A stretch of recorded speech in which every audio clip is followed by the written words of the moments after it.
DBS community, welcome back to another Dragon Ball Super video here with Kyle Chris. It is it's pretty late. I just got back from locals. We had our store championship tonight. Ended up taking first place. Very happy. We ended up going undefeated with Mecha Frieza. Shout out to everyone who I played. You know, shout out to Rogue's Den, the local that we go to play. For the most part, shout out to all my opponents. Shout out to everybody who came. It was extremely fun, as it always is. Got some goodies. The good old championship cards. My Unison series cards. Got another Mecha Frieza, and then of course we got the good boys. The winner stamps. Now, we do have another store championship coming up in the next week or two, I think. So obviously I'm going to be playing that one too. I'm going to be trying to win, trying to get another set of the winner stamps. These cards are awesome. But it was a fun event. After this event, actually after the next store championship, I'm probably going to play Mecha Frieza again, just because I'm so comfortable with the deck. But after that, since I have my Bandai Worlds Qualifier, I have my PPG Worlds Qualifier, I'm probably going to be abandoning Frieza for a little bit to play other decks. There's some other yellow decks that I want to play, whether it's Gohan, Android 13, Android 17, 18, Future Gohan, Surge Kefla, Goku Jr. Like, there's a lot of other leaders that I want to try and play. And I know Mecha Frieza being the best leader, I just want to not necessarily just challenge myself, but I want to play some other stuff. So I want to just go kind of visit some other stuff, but obviously we will be going back to Mecha Frieza at some point. Now this is a 53 card list, I believe. Obviously with a 15 card side deck, and I'll go over the list very quickly, over the matchups, and just my overall experience with it. So this will probably be the last deck profile you'll see for a while on Mecha Frieza. I am going to make a video, because I was talking to some people about Mecha Frieza just over Discord at locals, and I think I'm going to make a video just how to play Mecha Frieza from a POV standpoint of starting with your starting hand and maybe your first 2 turns, and kind of what you would do against certain matchups. And I'm going to release that video. I'm going to try to maybe record it tomorrow when I get off work, and then see when I can put it out. So as always, make sure you guys like and subscribe, hit the bell for notifications, let me know what you guys think of the video. Give it, smash the like button for the last, the last hurrah of Mecha Frieza on the channel for a while, because I'm going to be playing some other stuff. So, leader, I'm not going to go over it, but you play your yellow extra cards for free, which comes in handy a lot in the deck. So, 2 planet Vegeta. Went back to playing planet just because being in a best of 3 format, having the access to being able to play out silver bullets and side deck cards, searching them out by planet is extremely powerful. You pay a life, play it, grab any Saiyan card 4 or less. It doesn't matter the color, and add it to your hand. Extremely powerful. So we ran 2 of those. 2 BMS in the side in the main board. The card, I want to say it won me almost every matchup, but every matchup I think I played it at least. I think I got value off of it at least once in every round. Being able to, when your opponent plays a battle card using a skill that's 15k or less, a non-keyword skill, they have to drop 2 cards, and this card came in handy a lot. Also, a lot of the turns I was self-awakening myself on turn 2. Whether I was using planet, I was taking damage, using an extra card on my opponent's turn, and then playing this on my next turn, and then swinging in with it to awaken. I was awakening very quickly. Most games were over on turn 2, turn 3, which I didn't really take I don't want to say I took an aggressive approach to the deck, because I really didn't. It's just the way that the game played. Like, there was games where I actually got both Black Mass Saiyans out, and I just swung with both, woken from 6 life. Which doesn't obviously happen all the time, so but it worked out. I'm not complaining. 1 absolute annihilation in the main board. So 2 of the matchups I played against, New King Cold and New King Vegeta. And King Cold, this card, it hurts because it doesn't change the ratio of extra cards. So the King Vegeta the King Cold field spell still reduces them by 1, but when they play it, even if they play off the Unison, they still have to tap an energy, or they can't activate it. So it's pretty powerful. It worked in the King Vegeta matchup as well when they were playing the whatever that counter attack is that red has now. That's kind of like the new dormant for red. Your opponent can take a life, but they also have to tap an energy, and that card probably won me the matchup. Just being able to just sit this card on board and force my opponent to waste energy on stuff that they don't want to waste.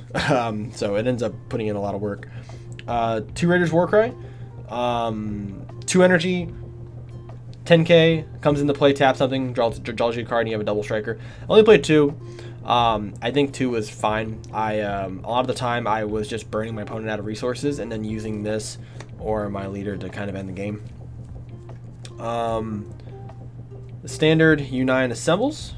You already know what it does. Draws you cards. There were games I had 15 cards in hand. It's so powerful. The split was 3 Basil and 4 Shapiel. Shapiel came in clutch as it always does. Basil puts in work. 4 Bergamo. Bergamo came in clutch as always again. I love that card. It was great. Much better to run 4 of this and 4 of the Bardox in my opinion. 3 power for Super Saiyan. This is one of the probably the newest cards that you would add in the deck. The third one was a last minute option. When I pulled them, I pulled the SRs and actually sold both of the SPRs that I got, and then I pulled some other ones. I'm like, oh crap! Well, now I need to use them. So I just kind of added in a third one. But this card here is amazing. There's turns where I don't play Planet. I mean, I'll play Planet, but I won't play something off of it. Or I'll just keep the energy up. And then on my opponent's turn, whenever they play something, they play a Unison or whatever, and then I can use this card to, I can use it for free to tap a battle card or a Unison and draw a card, which obviously triggers your Bergamos and stuff, but it also triggers your Field General, which is the Poutine. And then I also ran 2 Giant Ball as well. Giant Ball I think is still very, very good because it hits during the counter window. So I think it's a good time. It's a good time to have both. You can probably run 2 of the Power of Super Saiyan and 3 of these. Sometimes Power of Super Saiyan actually felt dead. There were times where I played Power of Super Saiyan, so I would activate the ability because you can choose not to tap a Unison or a battle card, just to draw a card. And I would draw a Giant Ball, or I would draw another copy of this off of it, and it was just kind of a waste because then I couldn't activate it for the turn. So there were times where it was bad. So maybe going down to 2 in this variation of the deck, maybe, but Giant Ball also puts in a lot of work too. And we did run the Bojack package. I didn't run the Slug. I do think the Slug engine is really, really good. I just think the way that I know my locals kind of plays, having the access to Bojack actually was a little bit better. I think in the future, if I try to do this deck again, I may go the route of using the 15k Mecha card that searches an extra card when you play it for 1 energy, and then running Krillin's. I think that deck also can work as well. But this is just, you know, old faithful here. 4 Zamasus. That was it for the multicolor. Vegeta Unison. Won me probably every round. Being able to swing with cards you have on board, and then or just play this for 3, tap a battle card, and then just pop an energy and then gain dual attack is extremely powerful. Game 2 against King Vegeta, he violent raised, and I did kind of make a mistake. I played out my Supreme Kai on my leader attack, and I couldn't attack with it. But I still had 3 energy up, so I played Vegeta, and then use my leader ability, use the Vegeta ability to tap the Supreme Kai, and then -3 to get dual attack, double strike. That actually ended up winning me the game.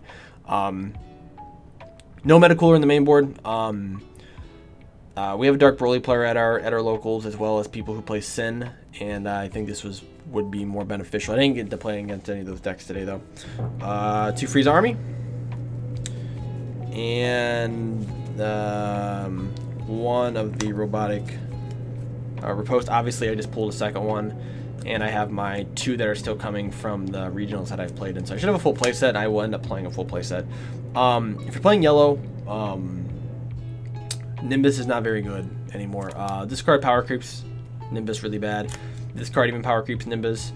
The Super Namekian Might extra card, Negate, is actually, I think, better than Nimbus in some senses.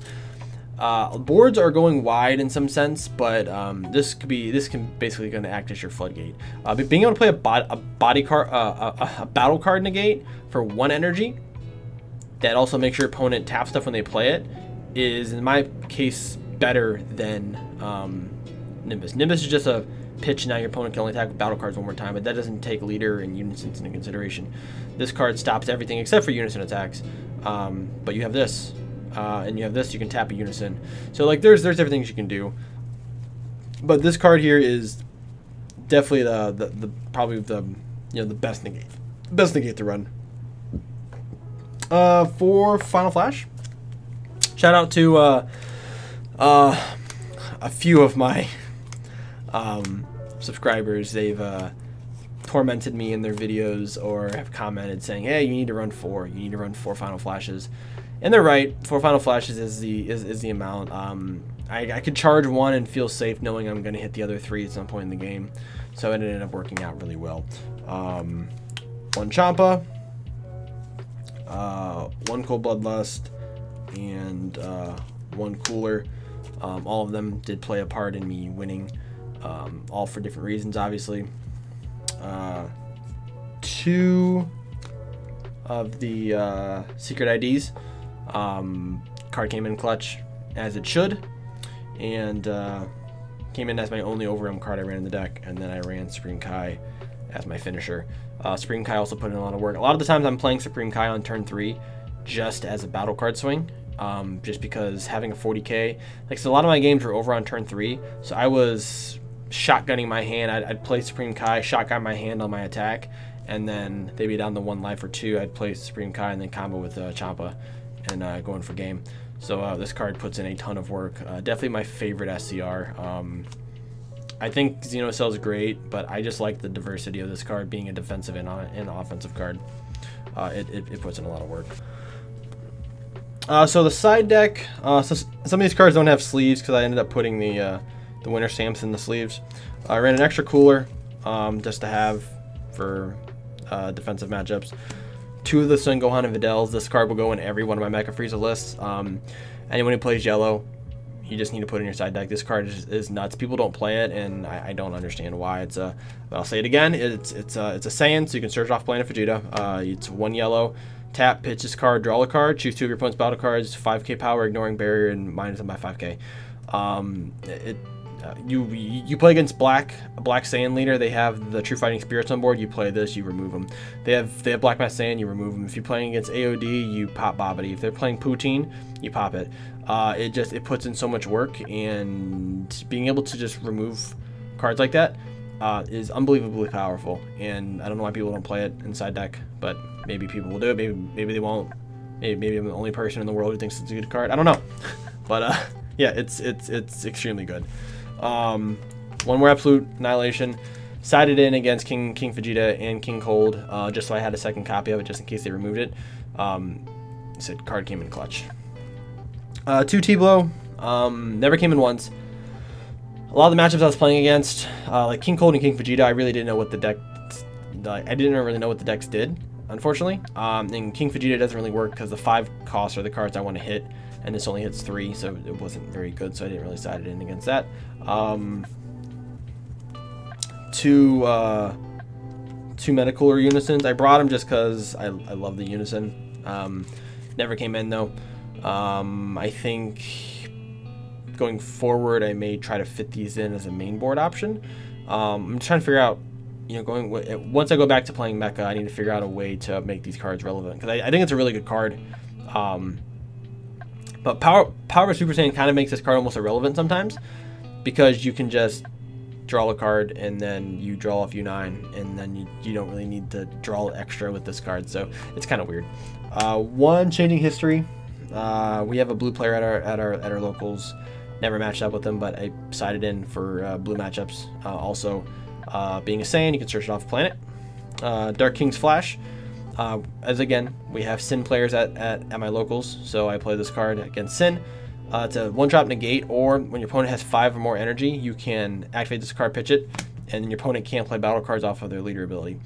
So it stops the 6-drop ability, so they can't play out their 7 Shadow Dragon. So this is an instant side in game 2 and 3 against Sin, going forward, just in any deck.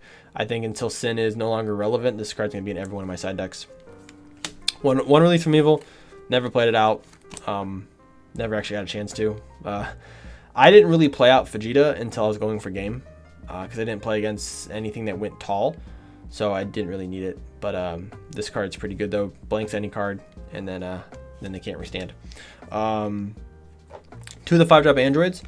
I played it once. So finals, I played against Whis. Same Whis from a few weeks ago, who was in finals with me. Shout out to Navarro. And he was, I mean, this card is a 5-drop. It comes into play for 4 if you're your opponent or you have a skillless on board.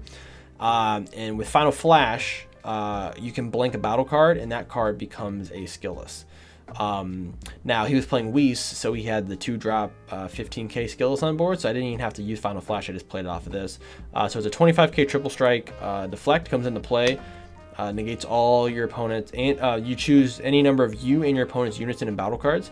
Negate their skills ignoring barriers. So you just choose 0 of your cards and choose all of theirs. So it negates all their skills until the start of your next turn. So even on their turn, they're all negated. Now you have a 25k triple strike, and that's what I ended up winning the game with in game 2. You also can pitch this card to restand 2 of your skillless cards 3 or less. Probably will never come up, but I decided in 2 because it was a better option than the Frieza Divine Transformation just for this format, and then 1 Fu. I sided in once. Now I never got a chance to play it though. That's the Mecha Frieza deck. As I said before, this is gonna be the last Mecha Frieza deck profile for a while, at least for the near future. I've had my fun with the deck. I think the deck is great. When I go to the PPG and the Bandai World Tournament, I will probably be playing some form of Mecha Frieza. Unless another yellow leader comes out that's way better, which currently doesn't really look like we have one. But, like I said, I want to kind of challenge myself and play some other decks. And obviously keep this list in the back burner because it's incredibly powerful. I've lost very few games, excluding some tournament, some webcam tournaments. I've rarely lost with this deck. So yeah, I enjoyed it. It's a good leader. It's gonna go in the binder for a while. We're gonna play some different stuff, and it should be fun. So thank you guys for watching. Hope you guys like, subscribe, give a bell for Mecha Frieza for retiring on the channel for a while, and I'll see you guys in the next video.